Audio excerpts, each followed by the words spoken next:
Welcome back नाजरीन। और उज़्बा की तरफ जाऊंगी। उज़्बा, 5 रुपए कम हो गए पेट्रोल के, और 5 रुपए से ज्यादा ही कम होने चाहिए थे। ऑपोजिशन ये कह रही है 11 रुपए तक जाने थे, और गवर्नेंस के ऊपर कह रहे हैं दोनों ऑपोजिशन की पार्टियों के मौकिफ आ चुके हैं, सेनेटर गौस का भी, सैयद अख्वानजादा चटान का भी।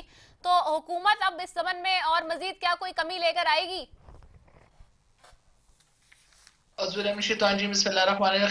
सॉरी रिदा, क्योंकि मुझे आपकी आवाज नहीं जी आ जी रही जी थी, तो जी। इसलिए मुझे अपने कोलीग्स के मौकफ भी नहीं पता चल सके। हम्म। और मुझे क्योंकि प्रोग्राम के साथ मैं कनेक्टेड नहीं रही, तो हाँ, वो मैंने थोड़ा सा इसीलिए प्रिसाइज मुझे आपको बता दिया। हाँ। जी जी जी, आप मुझे जी बैकग्राउंड जरूर बताइएगा। जी जी। देखिए जी, जहां तक पेट्रोल की कीमतों की बात है, इंटरनेशनल लेवल पे कोई इतने इंटरनेशनल मार्केट के अंदर पेट्रोल की कीमत इतनी नहीं गिरी कि हम उस तरीके से पेट्रोल की कीमत को गिरा सकें। और दूसरी बात यह है कि जिस तरह से आप देख रहे हैं कि बाकी तमाम चीज़ों पे कोरोना की वजह से जो अफेक्ट आया, पेट्रोल के ऊपर जो अफेक्ट आया, पेट्रोल की अफेक्ट की वजह से बाकी हमारी तमाम चीज़ों की जिस तरह से कीमतें इंक्रीज हुई हैं, इसमें कोई शक नहीं कि मुल्क में महंगाई भी आई।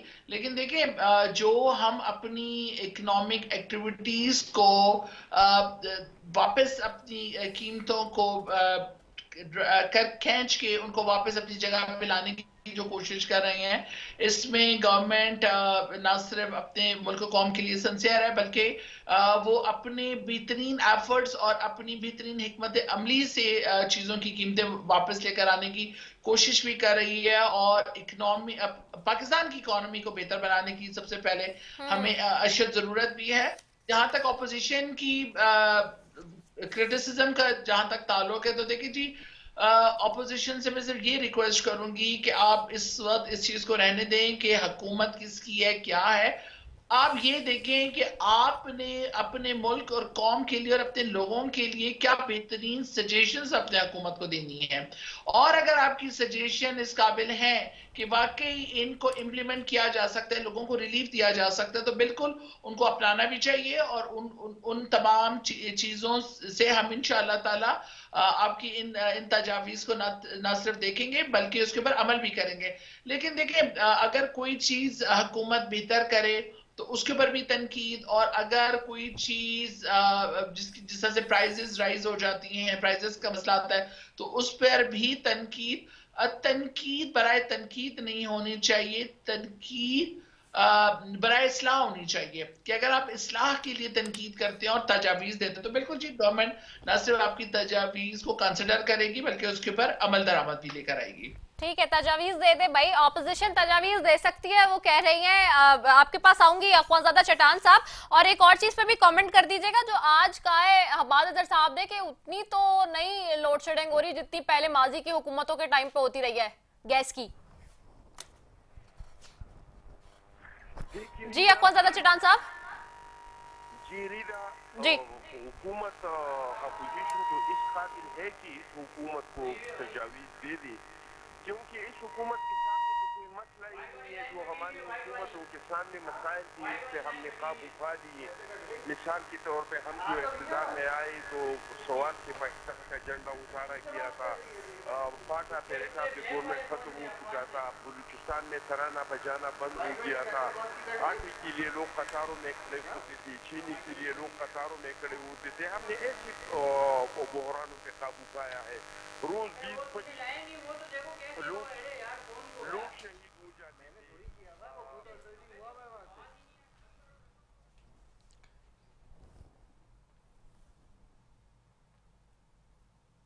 हेलो। जी जी, आ रही है आपकी आवाज, बोले बोले अख्वानजादा साहब। अच्छा, तो ऐसे इस तरह के बहरानों पे हमने हमारी हुकूमतों ने काबू पा ली, बेतहाशा लोड शेडिंग का इस पे काबू पा ली। हम तो इस काबिल है, लेकिन ये हुकूमत इस काबिल नहीं है कि कोई उसको मशवरा दे दे या ये हुकूमत चलाए। ये हुकूमत जब से बना, अपोजिशन को पता था कि आने वाले वक्त में इस हुकूमत को, हमारे मुल्क के आवाम को महंगाई का सामना करना पड़ेगा, इक़्तिसाद के हालात हमारे खराब है। और हुकूमत ने कहा, शहबाज शरीफ साहब ने भी कहा, चेयरमैन बिलावल भुट्टो साहब ने भी खड़े हो के फ्लोर ऑफ द हाउस ये हाइब्रिड हुकूमत के सिलेक्टेड वजीर आजम से कहा कि अगर हम आपके साथ एक मिसाक करने को तैयार है मईशत पे, कि मुल्क का मईशत मजबूत हो, हमारे अपने सारी चीजें अपनी जगह पे, लेकिन मईशत के लिए हम आपके पास एक पेज पे आना चाहते हैं। लेकिन ये हुकूमत ने क्या कहा, उन्होंने कहा ये तो इनारो मांग रहे हैं, ये तो चोर है, ये तो डाकू है। और इस तरह हर इशू पे जो मुल्क की इशू है, जिसका नुकसान आवाम को होगा, जिसका नुकसान रियासत को होगा, हुकूमत की तरफ अपोजिशन ने हाथ बढ़ाया है। चाहे वो कश्मीर का मसला था, चाहे वो कुवैत का मसला था, चाहे वो जो भी मसाइल इस मुल्क में आए हैं, तो अपोजिशन ने हाथ बढ़ाया है। लेकिन ये हुकूमत इस काबिल है नहीं, ना ये अपने इत्तेहादियों को अपने साथ चला सकते हैं, ना अपने मेंबरान को अपने साथ चला सकते हैं। अपोजिशन तो दूर की बात है, ये तो बस सिलेक्टेड हो के आया है और कुर्सी पे बैठाया गया है। और अब इनके हालात ये है कि मुल्क का जो हशर कर दिया, असल में उनको चीजों की सस्ता ये जो उज़्मा साहिबा फरमा रही है ना कि हुकूमत कोई अच्छा काम करे, हुकूमत कोई अच्छा इकदाम करे। आप तो इकदाम का इख्तियार आपके पास है ही नहीं। आप तो स्टेट बैंक जो है इसका न आपके हुकूमत को जवाबदेह है, न आपके अदलिया को जवाबदेह है, न आपके पार्लियामान को जवाबदेह है। वो तो डायरेक्ट जवाबदेह है IMF के सामने। जो बंदा आपने स्टेट बैंक में लगाया है वो पहले भी IMF का मुलाजिम था, और वो कुछ अरसा बाद यहाँ से रिटायर्ड होकर फिर IMF के पास जाएगा। न आपके पास फ्यूल बढ़ाने का इख्तियार है, न आपके पास बिजली कम करने का इख्तियार है। वो मुल्क के वो जो इख्तियारात थे वो ईस्ट इंडिया कंपनी की तरह, तो वो आपने एक एक करके IMF के सरेंडर किया है। और अब आप करीब IMF के कहने पे आप एक मिनी बजट लाना चाहते हैं, जिसमें आप एक बार फिर पाकिस्तानी अवाम पे 1200-1300 अरब का वो लोड डालना चाहते हैं। तो ये इख्तियार इन लोगों के पास नहीं है। चाहे हम उसको अच्छे से अच्छे मशवरे दे दे, फिर भी ये नहीं कर सकते, क्योंकि उन्होंने IMF के सामने अपने तमाम इख्तियार जो है वो सरेंडर किए। अच्छा ठीक है, मैं उज़्मा आपकी तरफ आऊंगी। उज़्मा, क्या वाकई ऐसा है? रिदा, एक मिनट, मेरे भाई अखुनजिंदा चटान साहब ने बहुत अच्छी बातें की जी। इन्होंने जिस तरह से बात की मिसाक की जमहूरियत के साथ, चाहते हैं कि हम इनके साथ मिसाक का ये मुआहिदा साइन करें अपोजिशन के साथ। देखिए, इनसे रिक्वेस्ट ये है कि आपने जो भी हमसे मुआहिदात करने हैं उसके अंदर कौम, मुल्क और कौम की बेहतरी और मुल्क और कौम की बात की जाए तो उसको हम खुले दिल से वेलकम करते हैं। लेकिन इसके बैकग्राउंड में अगर आप हमें ये कहें कि हम आपके मुकदमों को विड्रॉ कर लें, हम आपके साथ फ्रेंडली एक दोस्त बन जाएं, आपकी करप्शन को, आपकी बाकी तमाम चीजों को हम भूल जाएं, तो ये चीज ये पॉसिबल नहीं है, पहली बात। दूसरी बात ये कहते हैं कि जी IMF के सामने हमने सरेंडर कर दिया। और भाई मेरे, IMF के पास हम गए? पिछले दौरे हुकूमत के अंदर देखा जाए तो कौन गया IMF की तरफ?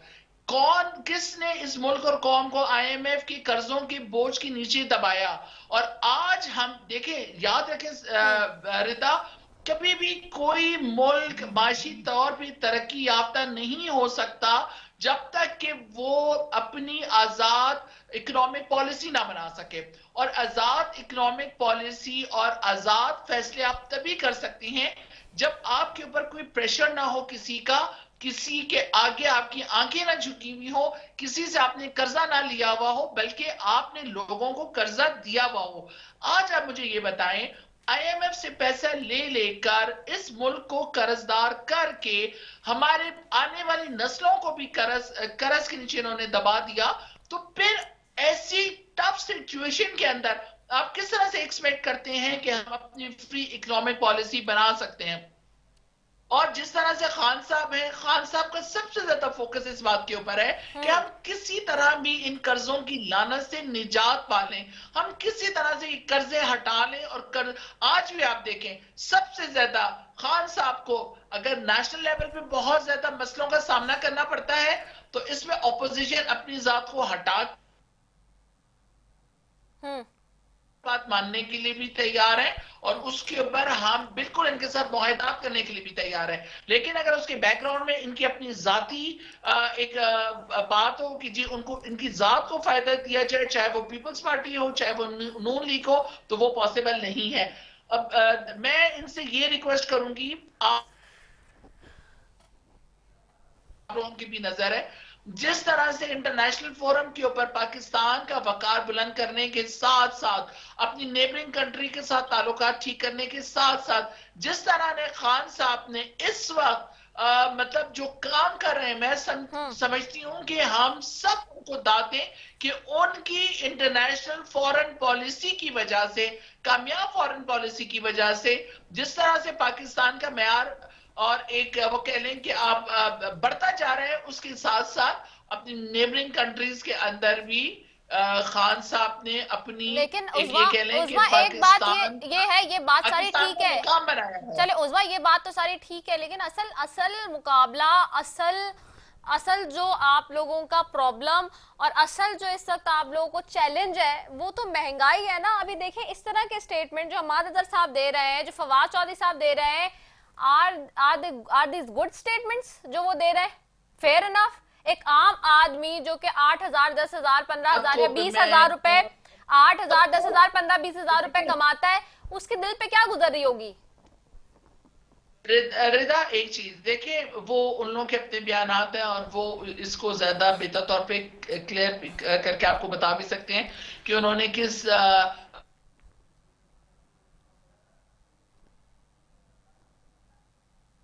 जी जी जी हाँ जी, हाँ मतलब वो बेहतर तौर पे बता सकते हैं, वो बेहतर तौर पे बता सकते हैं कि उन्होंने इस किस्म की स्टेटमेंट्स क्यों दी। लेकिन मैं आपसे ये एक रिक्वेस्ट करूंगी, देखें हमाद अजहर साहब का जो बयान है, देखिए गैस की लोड शेडिंग अभी नहीं हुई, गैस की लोड शेडिंग हमेशा पिछली हुकूमतों के अंदर भी होती रही है, लेकिन देखिए इसका हमने सत्यबाब ढूंढना है ना। हमने देखे जी, जो पहले जो एक हमारा सुई के मकाम से जो गैस का जखीरा मिला, उसके बाद हमने दोबारा नए जखायर तलाश नहीं किए, और उन ये बात ठीक है उस्मा, ये बात ठीक है, लेकिन डायरेक्टली इस तरह की बात कहने से आपको नहीं पता, मैं फिर बार बार इसलिए कहती हूँ उस्मा कि आप भी एक हल्के से जो है कंटेस्ट कर आई हैं, आपका भी अपना एक हल्का है, जो लोगों के हल्के हैं, जो लोगों ने अवाम में जाना है, जिन्हें इलेक्शन में मुंह दिखाना है, लाखों उनके वोटर्स हैं, हजारों उनके वोटर्स हैं, वो क्या आप लोगों से सवाल करते नहीं है कि जी ये क्या कर रहे हैं? हम आप तो बड़ी उम्मीदें लेकर आए थे आप लोग कि नया पाकिस्तान बनाएंगे, अच्छा पाकिस्तान बनाएंगे, सस्ताई होगी और बल्ले बल्ले होगी। देखिए रिता, हर जिस वक्त आपको गवर्नमेंट मिली थी तो कोई हालात इतने साजगार नहीं थे। आप मुझे ये देख लीजिए, ये बता दीजिए कैसे ना नहीं तो 5.8 जीडीपी ग्रोथ रेट था, 5.8 जीडीपी ग्रोथ रेट था उस्मा। आपकी इंपोर्ट क्या थी, आपकी एक्सपोर्ट क्या थी, आपकी इंडस्ट्री की क्या हालत थी, आपकी पीआईए की क्या हालत थी, आपकी रेलवे की क्या हालत थी, आपकी स्टील मिल की क्या हालत है। देखिए आप ये चीजें भी तो देखें ना कि ये तमाम चीजों को डिक्लाइन पे लाने वाली आया क्या पीछे की गवर्नमेंट थी। देखिए इन तमाम चीजों को स्ट्रीमलाइन करना, तरीके से लेके चलना, अच्छा, इसके लिए बहुत एफर्ट्स की भी जरूरत है और इसके लिए टाइम की जरूरत है। टाइम की जरूरत है, अच्छा टाइम की जरूरत है। अख्वानजादा साहब, क्या फेयर इनफ लग रही है बातें हुकूमत जो कह रही है? देखिए जी, ये मैं बहुत माजरत के साथ उजमा से कहता हूँ, ये इंतहाई झूठे लोग हैं। हमने 5 अरब का कर्जा लिया था पाकिस्तान में, जो हमने 5 साल हुकूमत किया था, जिसमें 2 सितारे आए थे, करोड़ों के आईडीपीज निकले थे, जो इतने काम मैंने बताया। हमने बेनजीर इनकम सपोर्ट प्रोग्राम शुरू किया, 175% हमने पेंशन को बढ़ाया, 200% हमने तनख्वाहों को बढ़ाया। हमने टोटल कर्जा कितना लिया था? 5 अरब का कर्जा लिया था। क्या इन लोगों ने हमारे 5 अरब के कर्जा खत्म करने के लिए 19 अरब का कर्जा लिया है? अभी इनके 4 साल भी पूरे नहीं हुए हैं और ये लोग इसने 19 अरब कर्जे का बोझ इस मुल्क पे ऊपर डाला है। इन्होंने जो बात की कि भाई ये लोग आए हमारे साथ बात करे लेकिन अपने केसेस के बात नहीं करे, तो भाई हमारे केसेस कहाँ है? आपने तो जो लोगों को गिरफ्तार किया, आपने इससे जेल से एसीज निकाल दिए, आपने पान के बंद कर दिए, आपने मेडिसिन रोक दिए, आपने घरों से कहानी रोक दी। क्या ये 4 साल में आपने किसी पे कोई जुर्म साबित कर दिया? क्या कौम का एक लूटा हुआ पैसा वापस लाया? क्या किसी एक बंदे को आपने सजा दिलवाई? वो तो सारे के सारे अदालतों ने छोड़ दिए, जमानतें दे दी। आपको नेब को कह दिया कि भाई आप तो सियासी इंतकाम के लिए और सियासी इंजीनियरिंग कर रहे हैं। कल परसों जरदारी साहब का जो केस है, इस पे अदालत के क्या रिमार्क्स आए? जी। और क्या उन्होंने कहा? आपके बिल्कुल। पास आखिरी कैदी खुर्शीद शाह साहब जो था वो भी रिहा हुआ। तो आपके पास कहाँ की केसेस, कहाँ के हमारी चीजें? मैं आपको ये बताऊं कि ये हुकूमत जो आया था, इन्होंने खारजा पॉलिसी की बात की। भाई मुझे बताए आपके पास खारजा पॉलिसी है कौन सी? आपके पास हम जो नेबर्स कंट्री है, मुझे आप बताए कि इसमें एक आपका दोस्त है, आप बैन अवी सतह पे बताए आपका वजीर आजम तो तरस गया अमेरिका के एक पून के लिए कि कब मुझे एक पून काल आएगा। अभी तक अमेरिका से एक पून काल आपके लिए नहीं आया। आप लोगों ने तो पाकिस्तान को बिल्कुल तनहा कर दिया अब सारी दुनिया में। और पाकिस्तान आजकल आपकी हुकूमत में अगर किसी चीज में तरक्की हुई है तो वो करप्शन में हुई है। हम नहीं कह रहे हैं, आपने खुद जो कमीशन बनाई है, ये हाइब्रिड हुकूमत के सिलेक्टेड वजीर आजम ने जो कमीशन चीनी पे बनाया था कि इसमें 700 अरब का करप्शन हुआ है, पेट्रोल में कितना करप्शन हुआ, डॉलर्स में कितना करप्शन हुआ, मेडिसिन में कितना करप्शन हुआ, DRT में कितना करप्शन हुआ। इस हुकूमत में अगर किसी को फायदा पहुंचा है तो जो हाइब्रिड हुकूमत के सिलेक्टेड वजीर आजम है, इनके जो ATMs है, उन्होंने एक एक झटके में 200 और 300 अरब का झटका देते हैं। 30 किलोमीटर का पिंडी का बाईपास है, उनमें 25 अरब का करप्शन हुआ है। तो इस हुकूमत में एक चीज ने तरक्की की है, वो करप्शन है। बाकी हमारे और नवाज शरीफ साहब के दौर में जो चीजें खत्म हो गई थी, लोड शेडिंग खत्म हुआ था, लोड शेडिंग वापस आ रही है। हमारे दौर में दहशतगर्दी खत्म हुई थी, दहशतगर्दी वापस आ रही है। ये गैस जो लोड शेडिंग हो रही है, ये इसके गलत मैनेजमेंट की वजह से हो रहे हैं। 4 साल इन लोगों को ये हो गई, लेकिन उनको ये पता नहीं चला कि हम इंटरनेशनल मार्केट से कब हमने गैस लेना है अच्छा, और कब अपने एक मुल्क चीज में और लाना है है। अख्वानजादा चिटान साहब, एक चीज और है यहाँ पे, और वो भी बड़ी इंपॉर्टेंट है कि क्या जो पॉलिसियां इस वक्त कैसे हुकूमत बना रही है। अब लेट्स सपोज आज ही की बात है ना, खुसरो बख्तियार साहब ने कहा है कि जी अनाउंस करा है बड़ी खुशी और खुर्रम के तहत कि जी जो सनत के हवाले से दी जा रही है कारोबारी हजरात को खुशखबरी कि आसान फाइनेंस स्कीम जो है वो मुतारिफ कराने की बात की गई है, और उसमें काफ़ी डिटेल्स बताई हैं उन्होंने जो इस तरह की है, जो एहसास प्रोग्राम की बात हुई है, जो दीगर सेहत कार्ड की बात है, वो सारी चीज़ें क्या उनसे भी आप समझते हैं कि ऑपोजिशन देख रही है कि people are not satisfied with these policies as well? देखिए जी, इन लोगों ने जो पॉलिसियां बनाई थी इलेक्शन से पहले न इस पे अमल दरामद हुआ, और इलेक्शन के बाद इन्होंने जो चीजें अनाउंस की वो कहाँ गई? उन्होंने कहा हम मुर्गियां देंगे, बकरियां देंगे, कटे देंगे। कहाँ है वो कटे? ठीक है। इन लोगों ने अभी अनाउंस किया कि हमने 1 अरब 20 करोड़ जो है गरीब आवाम के लिए कि उनको खुर्दनोश की चीजों में आप उसको सहूलत मिलेगा। अब मुझे बताइए पूरी पाकिस्तान में आप कैमरा निकाल के बताए कि वो 1 अरब 20 करोड़ का इन लोगों ने जो ऐलान किया था गरीब आवाम के लिए कि जिस स्टोर पे ये लोग जाएंगे तो उसको चीनी में 30-40 रुपए जो है वो सस्ते मिलेंगे, उसको दाल 20-25 रुपए सस्ते मिलेंगे। अभी तक पूरी पाकिस्तान से मुझे एक बंदा ऐसा बताए जो वो हमें बताए कि वजीर आजम ने जो स्कीम ऐलान किया था इससे मुझे फायदा पहुंचा है। ये सिर्फ ऐलानात करते हैं। आप कैमरा निकाल के इसके वो लंगर खाने जो उन्होंने बनाए थे, वो खैरात जो तकसीम करते थे, एक शहर में आप मुझे बताइए, इस्लामाबाद में आपने रिपोर्टर से कहे कि आप जाके और पेशावर मोड़ में वो लंगर खाना है कि इसमें कोई मेहमान है कि नहीं है, वहां पे कोई खाना है कि नहीं है। ये लोग ऐलानात करते हैं, फिर इस पे अमल दरामद नहीं हुआ है। मैंने इसका एक अमल दरामद नहीं हो रहा पॉलिसीज पे भी, ये भी एक मसला है। ठीक है, सेंटर सादिया बासी साहिबा की तरफ जाती हूँ जी। बहुत शुक्रिया सेंटर सादिया बासी साहिबा, आवाज आपको आ रही है? जी आ रही है। जी सेंटर सादिया बासी साहिबा, 5 रुपए कीमत कम हुई है पेट्रोल की, एक तरफ तो हम देख रहे हैं, दूसरी तरफ आज अनाउंस भी किया है हुकूमत ने कारोबारी हजरात के लिए जो नई एक पॉलिसी मुतारिफ कराने की बात हो रही है, खास तौर पे इस हवाले से कि फाइनेंस स्कीम मुतारिफ कराई जाएगी आसान। इन पॉलिसीज के तहत अब लग रहा है ये जो अब हुकूमत इनिशिएटिव्स ले रही है कि कुछ कमी आएगी महंगाई में, कुछ रिलीफ मिलेगा आवाम को? जी बिल्कुल भी नहीं आएगी, क्योंकि महंगाई की एक इंतहा है और इस हुकूमत की तो किसी चीज में भी कोई कंसिस्टेंसी नहीं है। आज वो एक चीज अनाउंस करते हैं, कल वो कुछ और करते हैं। अभी मिनी बजट आने वाला है, ये सारे इक़दाम उस चीज को प्रीएम्प्ट करने के लिए कि जो शॉक लोगों को पहुंचेगा उस मिनी बजट से, जो तकलीफ लोग उठाएंगे, जो बोझ लोगों में पड़ेगा, तो ये अब इस तरह की ये अनाउंसमेंट्स कर करके ये समझते हैं कि लोगों की अटेंशन डाइवर्ट कर देंगे। लेकिन हकीकत ये है कि महंगाई जो है आज मुल्क में ये कभी कम होगी और ये कभी भी नहीं हो सकती। इसलिए नहीं हो सकती कि इनकी नाकिस पॉलिसियों की वजह से अब कीमतों को नीचे लाना बहुत मुश्किल हो गया है। हमारा रुपया जो है उसकी कीमत गिर चुकी है और इस हद तक गिर चुकी है कि उसको वापस उस सतह पे लाने के लिए महंगाई तभी कम होगी ना कि डॉलर के मुकाबले में रुपया मजबूत हो। तो जो इनकी पॉलिसीज थी वो तो नाकाम हो चुकी हैं। अब ये एक और मिनी बजट लाने वाले हैं, इसलिए अब इन्होंने ये इनकी कोई सोच नहीं है। एक दिन एक बात करते हैं, दूसरे दिन ये कोई और बात करते हैं। थोड़ा सा हम अखबारात में या लोग शो डालते हैं, फिर कहते हैं अच्छा जी हमने तो बड़ा रिलीफ दे दिया। 15 और 20 रुपए पेट्रोल की कीमतें बढ़ा के फिर आप कहते हैं कि हमने 5 रुपए कम कर दिया है। तो ये तो मजाक हो रहा है लोगों के साथ। अच्छा, और इससे आपको वैसे भी लगता है कि कोई मतलब जो चीजें महंगी हुई थी, जो इम्पैक्ट आया था खुद एहतिसाबी के एतबार से भी, क्या लोग उन चीजों को डायरेक्टली इनडायरेक्टली जिनका पेट्रोल से ताल्लुक है वो कम करेंगे, कमी आएगी, या फिर वो वैसे ही महंगी रहेंगी? हाँ। देखें, बिल्कुल भी नहीं आएगी और इनको लोगों की तकलीफ का एहसास ही नहीं है।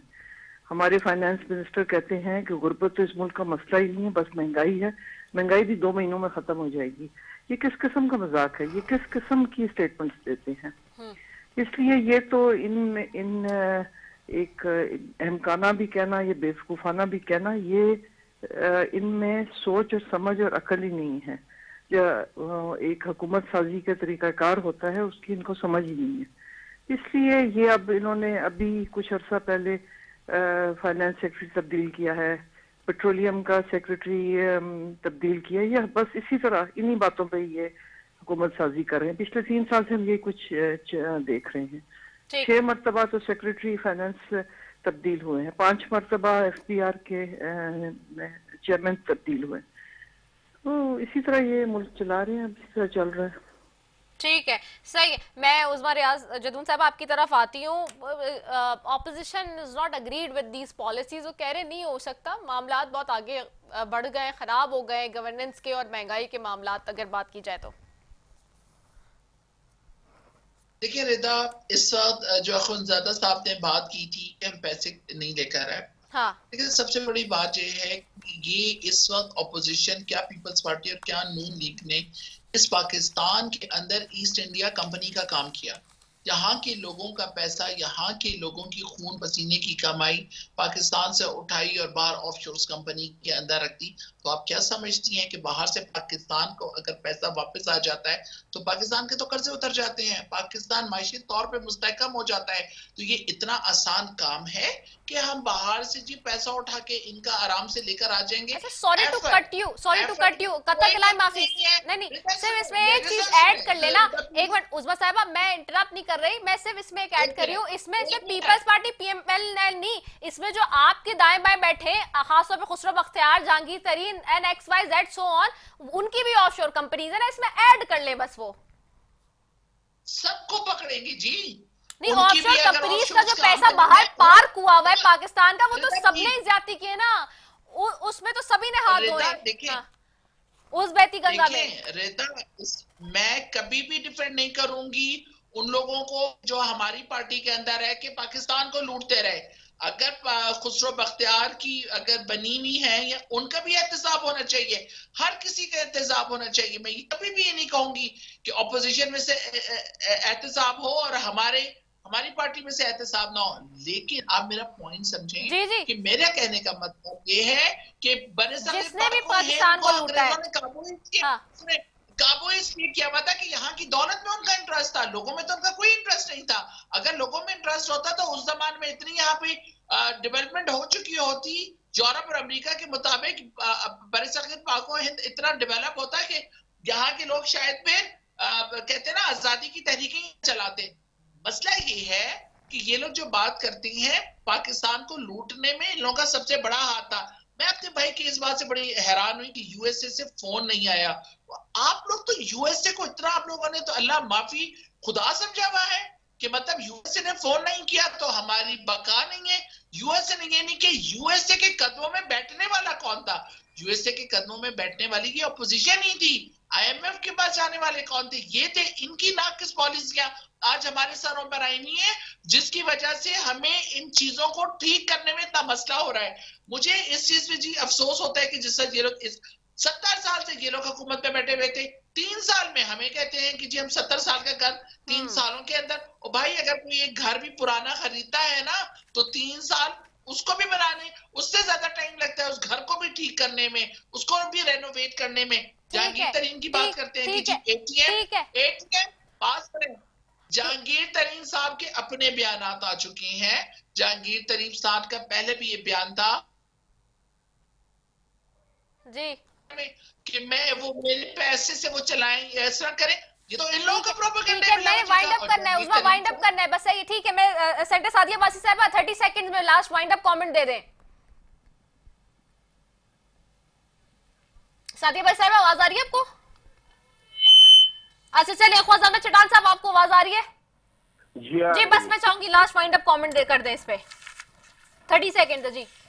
देखिए जी, लास्ट कमेंट ये है कि अगर ये आवाम के लिए कोई दर्द है और ये आवाम के बनाया हुआ हुकूमत है तो ये डायरेक्ट टैक्स लगा के और सरमाएदारों से ले ले। ये तो सरमाएदारों के एमिनिस्टियां दे रहे हैं और गरीब आवाम पे रोज बरोज इनडायरेक्ट टैक्स लगा के गरीब आवाम का जीना हराम कर दिया है। तो इसका हल ये है कि डायरेक्ट टैक्स लोगों से ले ले, अपने एटीएम से ले ले और गरीब आवाम को माफ करे और ये रोज बरोज जो इनडायरेक्ट टैक्स में इजाफा हो रहा है उसको खत्म करे। लेकिन मुझे पता है कि ये नहीं कर सकते हैं। हमने IMF से कर्जा लिया था लेकिन सरेंडर नहीं किया था। इन लोगों ने IMF से कर्जा लिया है लेकिन IMF के सामने सरेंडर किया है। ठीक है, बहुत शुक्रिया ख्वाजा चटान साहब आपका, सेंटर सादिया बासी साहब आपका, उस्मा रियाज जदून साहबा आपका, आप तीनों मौजूद मेहमानों का बेहद शुक्रिया। नाज़रीन, आप बेहतर तरीके से समझते हैं इस बात को।